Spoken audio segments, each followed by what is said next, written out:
안녕하세요, 여러분. 오늘 저희는 경제 동향 및 투자 전략 해설 묶음을 가지고 좀 깊이 파고들어 보려고 합니다. 미국 연준의 첫 금리 인하 소식부터 여정이 뜨거운 AI 반도체 이야기까지 현재 돌아가는 경제 상황의 맥을 짚어보고 또 이 복잡한 퍼즐 속에서 투자 관점의 실마리를 찾아내는 게 오늘 저희 목표입니다. 네, 맞습니다. 연준의 그 신중한 한 걸음이 시장에 던진 파문도 있고 또 좀처럼 잡히지 않는 물가의 현주소, 유동치는 유가, 그리고 태평양 건너 중국과 바로 이곳 한국 경제의 실제 온도까지 저희가 이 자료들을 좀 꼼꼼히 분석해서 여러분이 큰 그림 속에서 중요한 흐름을 놓치지 않도록 정보의 홍수 속에서 핵심을 건져 올릴 수 있도록 돕겠습니다. 좋습니다. 정말 파악해야 할 변수들이 많은데요. 그럼 가장 큰 뉴스, 가장 많은 분들이 주목하고 계실 미국 연준의 결정부터 본격적으로 파헤쳐볼까요? 드디어 금리를 내렸죠. 네, 드디어 첫 발을 띄웠습니다. 미국 연방준비제도 연준이 기준금리를 0.25%포인트 인하했죠. 0.25%포인트? 네, 그래서 새로운 기준금리 범위는 이제 4.00%에서 4.25% 사이가 되었습니다. 시장이 오랫동안 기다려온 소식이긴 한데 그 내용을 좀 자세히 들여다볼 필요가 있습니다. 네, 0.25%포인트 인하. 이게 생각보다 신중한 폭이라는 평가도 좀 있던데요. 그 배경은 뭘까요? 정확합니다. 이번 결정은 연준의 깊은 고민을 보여주는 결과라고 할 수 있죠. 한편에서는 확실히 둔화세를 보이는 고용 지표가 금리 인하의 필요성을 말해주고 있었고요. 네, 그렇죠. 하지만 다른 한편에서는 특히 서비스 부문을 중심으로 한 물가 상승 압력이 여전히 완전히 해소되지 않았다는 그런 부담감이 존재했습니다. 이 두 가지 상반된 신호 사이에서 연준은 일단 금리 인하를 시작하되 그 속도는 매우 신중하게 가져가겠다는 메시지를 던진 겁니다. 속도 조절. 네.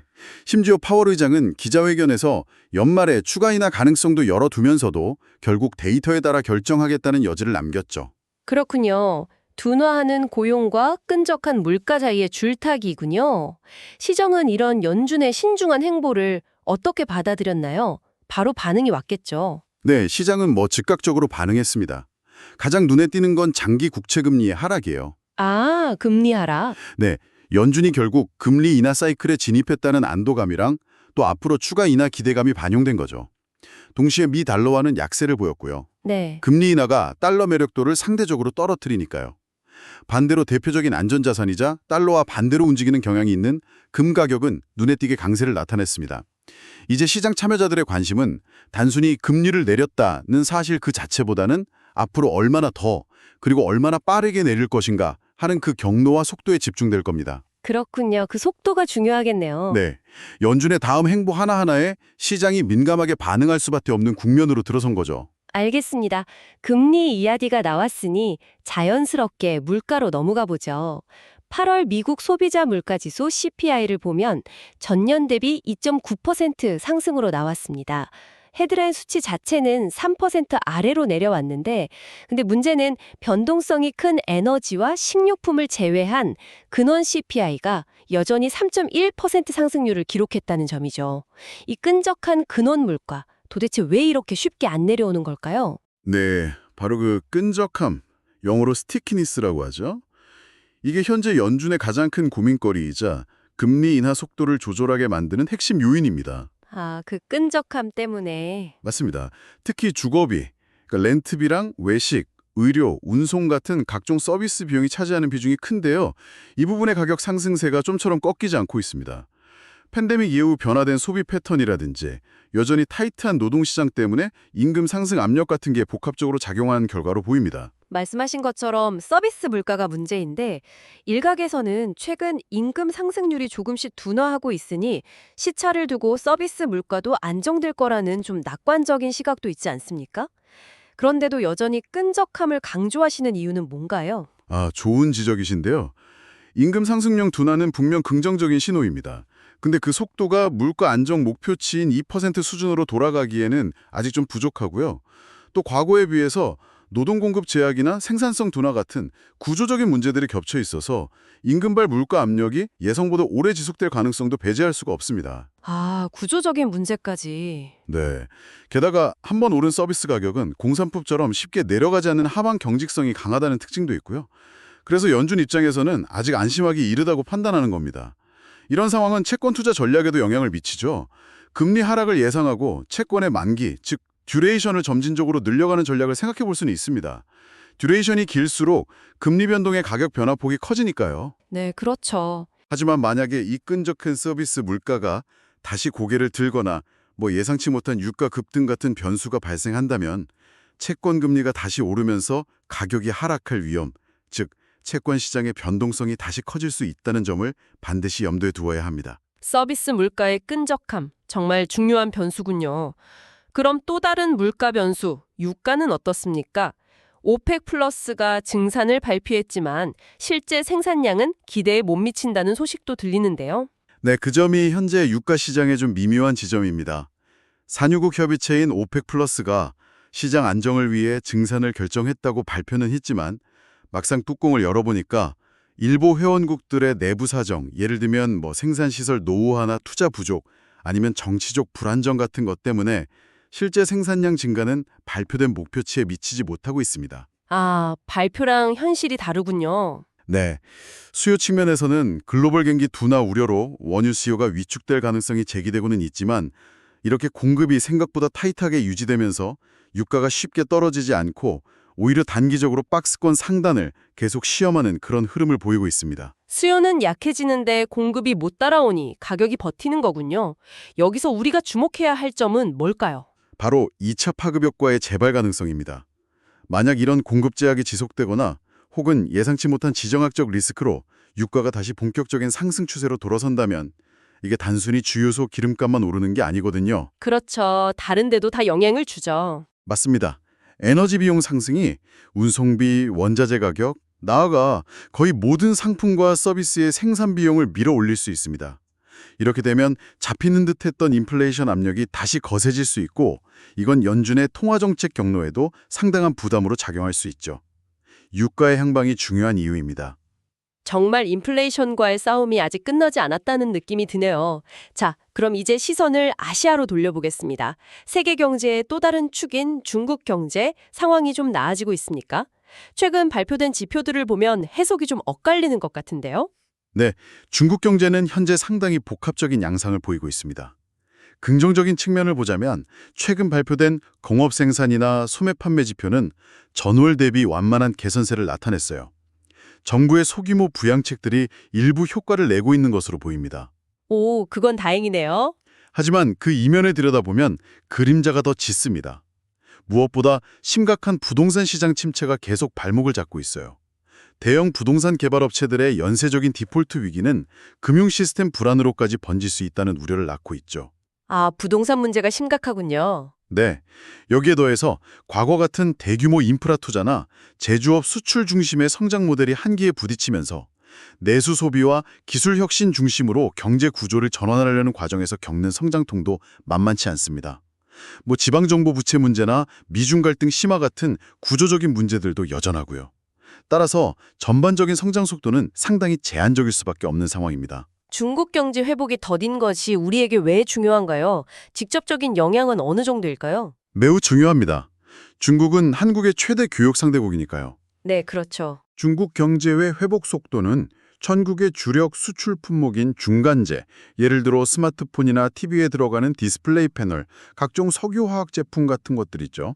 그리고 중국 내 공장 설비 투자와 직결되는 자본재 수출 실적에 직접적인 영향을 미칩니다. 중국 경기가 살아나야 한국 기업들의 수출도 힘을 받을 수 있는 그런 구조인 거죠. 단기적으로는 중국 정부가 얼마나 강력한 경기 부양 의지를 보여주느냐, 예를 들어 추가적인 금리 인하나 대규모 재정 투입 같은 조치가 나올지 여부가 한국을 포함한 아시아 전체 증시의 투자 심리에도 큰 영향을 줄 수 있습니다. 그렇군요. 중국 상황이 우리 경제와 직결되는군요. 그럼 바로 이곳 한국 상황은 어떻습니까? 9월 초 수출 데이터가 나왔다고 하셨는데 좀 더 자세히 설명해 주시죠. 네, 9월 1일부터 10일까지 열흘간의 수출 실적 잠정치가 발표되었는데 작년 같은 기간보다 3.8% 증가했습니다. 오, 증가했군요. 네, 비록 조업일수 영향 등을 고려해야 하지만 일단 플러스 전환했다는 점은 긍정적인 신호로 해석할 수 있습니다. 특히 고무적인 것은 반도체 수출이 무려 28% 이상 급증하면서 전체 수출 회복을 견인하고 있다는 점입니다. 와, 28%요? 네, 길고 길었던 반도체 불황의 터널 끝에서 드디어 희미하게나마 빛이 보이기 시작하는 것 아니냐는 기대감이 커지고 있습니다. 반도체 수출이 28% 증가라니 정말 눈에 띄는 수치네요. 이게 바로 AI 열풍과 관련된 걸까요? 상당 부분 그렇다고 볼 수 있습니다. 특히 AI 서버 등의 필수적인 고성능 메모리 반도체 수요가 크게 늘어난 영향이 큽니다. 잠시 후에 더 자세히 다루겠지만 AI 반도체 시장의 폭발적인 성장이 한국의 반도체 수출 회복에 중요한 동력이 되고 있는 것은 분명해 보입니다. 네. 다만 전체 그림을 볼 때 우려되는 부분도 있어요. 바로 대미 수출이 다소 주춤하는 모습을 보이고 있다는 점입니다. 아, 미국 쪽은 좀. 네, 이게 최근 불거진 미국의 관세 문제나 통상 압력 강화 움직임과 무관치 않아 보입니다. 특정 품목에 대한 의존도를 낮추고 수출 시장을 다변화해야 할 필요성을 다시 한번 보여주는 대목이죠. 한편 한국은행은 지난 5월에 한 차례 금리를 0.25%포인트 인하한 이후로는 계속 동결 기조를 유지하고 있습니다. 네, 동결했죠. 아직 물가 상승률이 목표 수준인 2%로 충분히 안정되지 않았고 동시에 경기 하방 위험도 고려해야 하는, 즉 성장과 물가 안정 사이에서 신중한 줄타기를 하고 있는 상황입니다. 앞으로 관점 포인트는 이 반도체 업황 개선의 훈풍이 삼성전자나 SK하이닉스 같은 대기업뿐만 아니라 관련 중소 협력업체들의 실적 개선으로 이어지고 나아가 국내 투자와 고용시장 전반으로 온기가 확산될 수 있을지 여부입니다. 네, 반도체 회복세가 국내 경제 전반으로 퍼져나가기를 기대해 봐야겠군요. 그럼 이제 시장의 가장 뜨거운 감자, AI 반도체 사이클 이야기를 좀 더 깊이 들어가 보죠. 앞서 잠깐 언급하셨지만 엔비디아 실적이 정말 시장 예상을 뛰어넘었다고요. 그렇습니다. 엔비디아의 최근 분기 실적은 정말 어닝 서프라이즈라는 말로는 부족할 정도였어요. 분기 매출이 전년 같은 기간 대비 무려 56%나 폭증했습니다. 56%요? 와. 네, 상상하기 어려운 성장률이죠. 이 성장의 핵심 동력은 역시 데이터 센터 부문이었습니다. 전 세계 기업들이 AI 모델 학습과 추론을 위해 엔비디아의 GPU를 앞다퉈 사들이고 있다는 증거죠. 특히 새롭게 발표한 차세대 블랙웰 아키텍처 기반의 신제품에 대한 기대감도 실적에 강력한 모멘텀을 더했습니다. 여기서 정말 흥미로운 지점은 미국의 대중국 반도체 수출 규제에도 불구하고 이런 실적을 냈다는 거 아닙니까? 바로 그 점입니다. 미국의 규제로 인해서 고성능 AI 칩의 중국향 매출은 분명히 감소했습니다. 근데 북미 지역의 하이퍼스케일러들, 그러니까 대규모 클라우드 서비스 기업들이죠. 그리고 다른 아시아 국가들의 수요가 워낙 폭발적으로 증가해서 중국 매출 감소분을 상쇄하고도 훨씬 남을 정도의 성장을 기록했다는 겁니다. 잠시만요. 그러니까 엔비디아의 중국 매출이 줄었는데도 다른 지역 수요로 상쇄하고 남았다는 건 AI 투자가 정말 특정 지역 문제가 아니라 전 세계적인 거대한 흐름이라는 걸 보여주는 단적인 예군요. 정확합니다. 이건 단순히 엔비디아라는 한 기업의 성공 스토리를 넘어서 AI 반도체를 둘러싼 거대한 생태계 전체에 엄청난 활력을 불어넣고 있다는 신호로 해석해야 합니다. 엔비디아 GPU 성능을 극대화하기 위한 필수 부품이죠. HBM, 고대역폭 메모리는 물론이고 이 칩들을 효율적으로 연결하고 보호하는 첨단 패키징 기술, 그리고 완제품 성능과 수율을 검사하는 테스트 장비, 또 AI 연산에 막대한 전력을 안정적으로 공급하는 전력 반도체, 그리고 이 모든 복잡한 칩들을 위탁 생산하는 파운드리 기업들까지 관련 산업 전반에 걸쳐서 낙수 효과가 나타나고 있는 겁니다. 생태계 전체에 영향을 주는군요. 네, 물론 장밋빛 전망만 있는 건 아닙니다. HBM 같은 경우 수요는 폭증하는데 생산 능력, 캐파가 따라가지 못하는 공급망 병목 현상이 여전히 존재하고요. 또 엔비디아의 독주를 막기 위해 AMD나 인텔 같은 경쟁사들이 빠르게 추격하고 있고 빅테크 기업들 자차적으로 AI 칩 개발에 나서는 움직임도 가속화되고 있습니다. 이런 경쟁 심화 가능성은 앞으로 계속 주시해야 할 변수입니다. AI 반도체 생태계 전반의 역동성이 느껴지네요. 자, 그럼 지금까지 논의한 연준의 정책 변화, 물가와 유가 동향, 중국과 한국 경제 상황, 그리고 AI 반도체 열풍까지 이 모든 조각들을 모아서 투자 전략 관점에서 다시 한번 정리해 보겠습니다. 먼저 채권 시장은 어떻게 접근하는 것이 좋을까요? 연준이 금리 인하 사이클에 진입했고 그 속도는 완만할 것으로 예상되는 만큼 이전보다는 채권 투자에서 만기 위험, 즉 듀레이션을 조금 더 길게 가져가는 전략을 고려할 수 있는 환경이 조성된 것은 맞습니다. 네. 금리가 점진적으로 하락할 경우 듀레이션이 긴 채권일수록 가격 상승폭이 크기 때문이죠. 하지만 계속 강조했듯이 끈적한 근원 물가, 특히 서비스 물가가 쉽게 잡히지 않거나 유가가 다시 불안정한 모습을 보이며 인플레이션 기대 심리를 자극할 경우 채권 금리의 하락세가 제한되거나 오히려 반등할 가능성도 있습니다. 아, 역시 그 변수들이 문제군요. 네, 따라서 현재 시점에서 채권 듀레이션을 공격적으로 늘리기보다는 시장 금리 추이를 지켜보면서 분할 매수 관점에서 점진적으로 비중을 확대해 나가는 신중한 접근이 필요해 보입니다. 특정 시점에 올인하기보다는 시간 분산을 통해 위험을 관리하는 거죠. 알겠습니다. 채권은 신중하게 분할 접근이군요. 그럼 주식 시장은 어떻습니까? 특히 많은 분들이 AI 관련주를 포함한 성장주에 대한 관심이 여전하신데요. 금리 인하 국면으로의 전환, 즉 피봇은 전통적으로 성장주에게 유리한 환경을 제공합니다. 미래 이익의 현재 가치를 할인하는 데 사용되는 할인율, 즉 금리가 낮아지기 때문에 당장의 이익보다는 미래 성장 잠재력이 큰 기술주나 성장주의 가치가 상대적으로 부각될 수 있습니다. 네, 그렇죠. 특히 재무 구조가 탄탄하고 지속적인 현금 흐름 창출 능력을 갖춘 우량 기술주, 이른바 퀄리티 테크 종목들이 주목받을 수 있습니다. 다만 여기서 주의할 점은 현재 일부 AI 테마 관련주들은 이미 시장에 엄청난 기대감을 선반영하면서 주가가 상당히 높은 수준까지 올라와 있다는 것입니다. 아, 너무 올랐다. 네, 즉 밸류에이션, 기업 가치 대비 주가 수준에 대한 부담이 크다는 의미입니다. 따라서 이런 종목에 투자할 때는 단순히 AI라는 이름표만 보고 맹목적으로 추종하기보다는 해당 기업이 실제로 AI 기술을 통해 얼마나 의미 있는 실적 개선을 이루어내고 있는지, 그 성장 스토리가 지속 가능한지를 꼼꼼히 따져보고 신중하게 접근하는 자세가 매우 중요합니다. 거품이 꺼졌을 때의 충격은 생각보다 클 수 있습니다. 뜬구름 잡는 테마가 아니라 실제 실적을 확인하라는 말씀이시군요. 한국 시장에 대한 조언을 조금 더 구체적으로 해주신다면요. 앞서 말씀드린 것처럼 한국 주식시장의 경우 반도체 업황 개선이 전체 지수를 또받치는 가장 중요한 동력으로 작용하고 있습니다.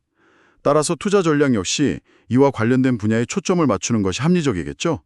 구체적으로는 AI 수요 증가에 직접적인 수혜를 받는 HBM 같은 고성능 메모리 반도체 기업들, 그리고 기술적 해저가 높은 첨단 패키징 기술을 보유한 기업들, 예를 들어 칩렛이나 2.5D 3D 패키징 관련 기업들이 있겠죠. 네, 패키징. 또한 AI 서버와 데이터 센터 가동에 필수적인 막대한 전력을 효율적으로 관리하고 공급하는 전력 반도체 관련 기업들도 장기적인 성장성이 기대되는 분야입니다. 중요한 것은 이들 분야 내에서도 실제 수주가 증가하고 실적 계산의 가시성이 높은 기업들을 선별하여 투자하는 것입니다. 메모리, 패키징, 전력 반도체. 반도체 내에서도 세부 분야를 잘 골라야겠군요. 마지막으로 원자재와 환율 시장에 대한 조언도 부탁드립니다. 유가의 경우 현재 가격대는 기술적으로 단기 박스권 상단 부근에 위치해 있는 것으로 분석됩니다. 따라서 공격적으로 추격 매수하기보다는 단기적인 관점에서는 일부 이익을 실현하는 것을 고려해 볼 수 있습니다. 지금은 좀 팔 때다. 네, 그런 관점도 가능하죠. 그리고 만약 향후 경기 둔화 우려나 공급 증가 등으로 가격이 의미 있는 수준까지 하락 조정받는다면 그때 다시 저가 매수 기회를 노리는 전략을 병행하는 것이 합리적으로 보입니다. 환율 시장, 특히 원달러 환율을 보면 연준의 금리 인하 시작과 함께 달러화의 일방적인 초강세 국면은 일단락되었을 가능성이 높습니다. 네, 좀 내려왔죠. 네. 하지만 그렇다고 해서 달러 약세 추세가 확고하게 자리 잡았다고 보기도 아직 이릅니다. 여전히 우크라이나 전쟁 장기화, 중동 지역의 지정학적 긴장, 그리고 미중 간의 무역 갈등이나 예상치 못한 관세 부과 뉴스 등 글로벌 불확실성 요인들이 산재해 있습니다. 이런 요인들이 부각될 경우 안전자산 선호 심리가 다시 강해지면서 달러 수요가 일시적으로 급증할 수 있습니다. 따라서 외환 투자를 고려하신다면 방향성 예측에 기반한 과도한 레버리지 사용은 매우 위험할 수 있으니 각별히 유의하시고 변동성 확대 가능성에 대비하는 자세가 필요합니다. 네, 역시 변동성 관리가 중요하겠군요. 자, 오늘 긴 시간 동안 많은 이야기를 나눴는데요. 마지막으로 앞으로 우리가 특히 주의 깊게 살펴봐야 할 주요 리스크 요인들을 다시 한번 명확하게 정리해 주시면 좋겠습니다. 네, 현 시점에서 우리가 경계해야 할 주요 리스크 요인을 크게 세 가지로 요약할 수 있겠습니다. 첫째는 앞서 계속 강조했던 끈적한 인플레이션의 부활 가능성입니다. 역시 인플레이션이군요. 네, 특히 잡힐 듯 잡히지 않는 서비스 물가가 다시 고개를 들거나 예상치 못한 공급 충격으로 유가가 급등할 경우 이는 연준의 금리 인하 경로에 급제동을 걸 수 있고 금융시장에 큰 충격을 줄 수 있습니다. 둘째는 예측 불가능한 정책 변수입니다. 정책 변수? 네. 대표적으로 미국의 추가적인 대중국 관세 부과 가능성이나 곧 다가올 주요 국가들의 선거 결과에 따른 정책 변화 등을 들 수 있습니다. 이러한 정책적 불확실성은 글로벌 교역 환경을 위축시키고 기업들의 투자 심리를 악화시켜 금융시장의 변동성을 크게 확대할 수 있습니다. 셋째는 기대보다 더딘 중국의 경기 회복 속도입니다. 중국 경제가 구조적인 문제들로 인해 예상보다 오랫동안 부진한 모습을 보인다면 이는 한국을 포함하여 중국에 대한 수출 의존도가 높은 국가들의 경제 성장과 기업 실적에 상당한 부담으로 작용할 것입니다. 이 세 가지 요인들이 서로 어떻게 얽히고 영향을 주고받는지 면밀히 모니터링하는 것이 중요합니다. 끈적한 인플레이션, 예측 불가능한 정책, 더딘 중국 회복. 정말 어느 하나 만만치 않은 변수들이네요. 오늘 분석을 정리해보면 연준이 드디어 금리 인하를 시작했지만 매우 신중하게 속도를 조절하겠다는 점, 그리고 한국 경제는 다행히 AI 반도체 수요에 힘입어 수출 회복의 실마리를 찾고 있다는 점이 핵심이었습니다. 하지만 동시에 여전히 높은 물가와 불안한 유가, 미중 갈등과 같은 지정학적 리스크, 그리고 각국의 정책 변화 가능성 등 복잡하게 얽힌 변수들을 종합적으로 고려해야 하는 그야말로 안개 속 국면이라는 것도 다시 한번 확인했습니다. 맞습니다. 어느 때보다 신중함과 균형 감각이 필요한 시점입니다. 따라서 투자를 결정하실 때는 특정 자산이나 테마에 대한 확신만으로 성급하게 움직이기보다는 시장 상황 변화를 면밀히 주시하면서 자산 배분 관점에서 단계적으로 그리고 분할해서 접근하는 원칙을 지키시는 것이 중요합니다. 그리고 가장 강조하고 싶은 것은 막연한 기대감이나 소문에 의존하기보다는 실제 기업들의 펀더멘탈, 즉 실적이 개선되고 있는지, 현금 흐름은 안정적인지 등을 꼼꼼히 확인하는 기본적인 투자 원칙을 반드시 지키셔야 한다는 점입니다. 네, 기본에 충실하라는 말씀 깊이 새기겠습니다. 오늘 저희가 다룬 내용 외에 여러분께서 앞으로 경제를 바라보실 때 한 가지 더 깊이 생각해 볼 만한 질문을 던져드리며 마무리할까 합니다. 연준이 금리 인하의 문을 열었지만 여전히 3%를 웃도는 근원 물가, 특히 좀처럼 내려오지 않는 서비스 물가의 끈적함과 언제든 다시 튈 수 있는 에너지 가격의 잠재적 위험을 고려할 때 혹시 지금 금융시장은 인플레이션이 생각보다 훨씬 더 오래 그리고 더 끈질기게 우리 곁에 머무를 가능성을 너무 안일하게 생각하고 있는 것은 아닐까요? 높은 금리의 장기화, 하이어 폴 런거 시나리오가 생각보다 더 현실화될 가능성에 대해 여러분 각자의 시각으로 한번 진지하게 고민해 보시는 것도 의미 있는 시간이 될 것 같습니다.